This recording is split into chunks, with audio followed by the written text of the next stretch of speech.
Yeah, yo. Dákovi na videjce.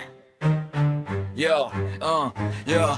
Já normalizační dítě, angličák, bravíčka, kazeťák, Walkman a kinder vajíčka, rifle a mrkváče, to byla utopie, za výlohou v Tuzexu můj sen pokračuje. Kdo neměl video, jako by nebyl, kdo neměl někoho venku, jako by nežil, kdo se má nejlíp v téhletý zemi, pumpar, zelinář a vexlák s valutami, řezník a pracovník na zahraničním obchodu, tyhle lidi měli alespoň částečnou svobodu, kamionák a šífák, to byla práce snů, doma v TV měli více programů, dálkový ovladač a barevnou televizi, já viděl černobílé bakaláře a Eurovizi, všechno se obrátilo v roce 89, berlínská zeď spadla, je to dominový efekt, konečně si užiju výhody kapitalismu, kožený mi poradí jak na kuponovou knížku, jsme hrdí na všechno v téhle zemi, na prodej je celý stát, v privatizaci, kampeličky, banky, aha, systémy, peníze zmizí a budou problémy, představa byla jiná, když cinkali klíče,